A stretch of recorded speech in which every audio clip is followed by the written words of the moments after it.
Here, all right, let's cut off these little rooty parts, okay? Okay, cut this rooty part off. This rooty part, you got it. Daddy, the beet leaf. I don't want to steam beets. Why do you steam beets? It's an excellent question, Benedict. You're almost like I'm prompting you to say these things. I'm not. Seriously. At this time of year, I steam beets. I don't roast them. I don't like because as they age, these beets have been in the cellar since I don't know Christmas, I think. They dry out, and as they dry out, when you try to roast them, they can get quite a wrinkly and not so nice, or they get bitter. To be honest. That's my experience with older beets. So I'm gonna steam them because they don't dry out. They don't kind of lose anything in cooking water, and they stay nice and firm. And after I steam them, red and red, red and red. yeah, this one's red, and this one's Red. it's kind of red, kind of more purpley than red. It's like a reddy purple. Reddy purple. Scarlet, or maybe the color of beets. I think beets count as their own color. I don't know. Magenta? Is that the...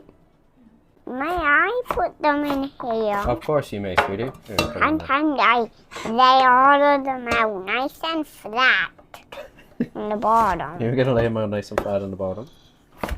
And lay them out all nice and flat. I like cutting them in slices now because I can pick them up with chopsticks. When they're like weird oblong shapes, they kind of look cool on a plate, but they're somewhat obnoxious to eat because they kind of slide all over the place. Unless you like stab them hard with a fork, but again, I don't know, no fork. So it's good. Taking all these cut beets and putting them in here.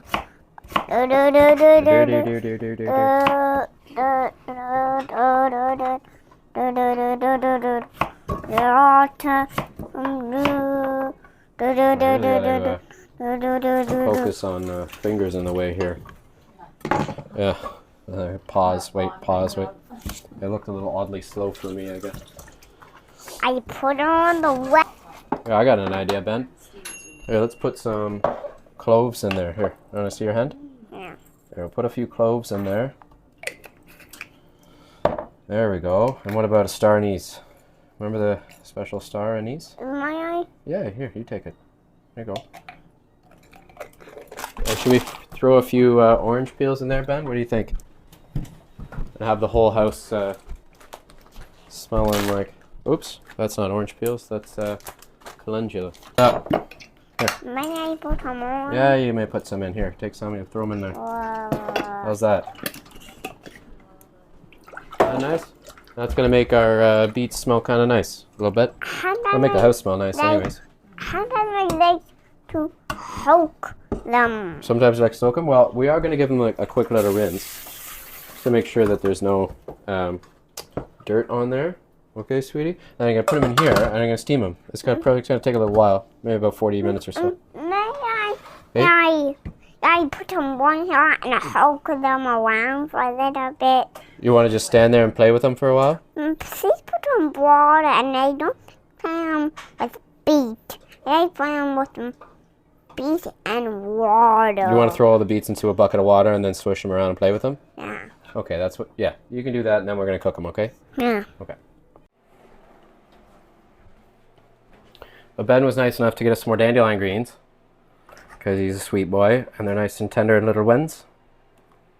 So I'm going to wash them up. And I was going to make a beet salad, but something about kids is like, or at least my kids, I don't know.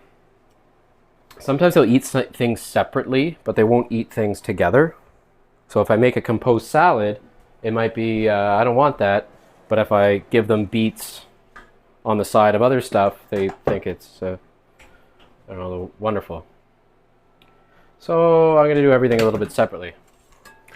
So these are our beets, and this is what's left of our little cooking liquid that made the whole house smell pretty wonderful, actually. So I'm going to put these steamed beets in here.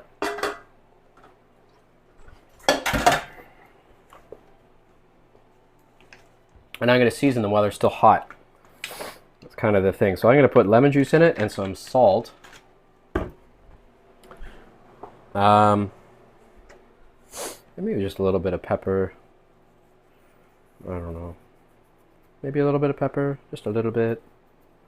And the salt helps preserve, like obviously it seasons it, right? That's what salt does, but also preserves the beets. So if you're gonna have them in the fridge, like I'm gonna have these in the fridge for a week probably. Putting salt on there will keep them longer in your fridge. You put them in a glass container, make sure it's nice and clean before they go in. And then your beets will stay real nice for a longer period of time.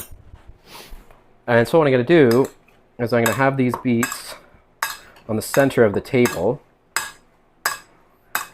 And I'm going to put some of these dandelion greens in a little bowl, and I'll make a little dressing for the dandelion greens. And if they want to eat them together, great. And if they don't, I mean, whatever. It's their food, so they can do what they want.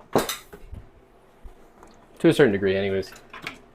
One thing I'm going to do is I'm going to pickle these red onions. I cut these up and I soaked them in some water, and they've been soaking for quite a while. And now I'm going to strain them. And I'm going to toss them with a bit of vinegar. That's my goal. I mean, you could toss them with lime juice if you wanted, or lemon juice or whatever, but we're lucky enough to have some really nice vinegar that's kind of still kicking around. This is from the county, or what's his name? Pete, I forget his last name now. Anyway, he runs a, was it Canadian vinegar company? I don't know. It's based out of the Black Prince winery. It's just behind it. Anyway, the guy's a cooper, and now he makes vinegar, and it's like spectacular barrel-aged vinegar. It's out in Picton. He's a really, really cool guy. About 8 years ago, right after he retired, I asked him to make some barrels, and he said yes. But I mean, then life happened, and I don't see myself being able to live in Picton anytime soon. But he's still there. He still makes wonderful vinegar. And that's basically what I'm going to do with these. And I'm going to put a little plastic on and then press them. And that's it. Alright. We cut up some apple pieces and put them on the side. Those are onion pieces. You like the onion pieces? I love onions. You love the onion pieces. Oh, very good. And we have our marinated beet pieces and our dandelion pieces. And then we're going to have, what? Apple pieces. And apple pieces. That's right. And we'll have them all together on our fish tonight for supper. Sound good? Mm-hmm. Yuppie yuppa. Okay.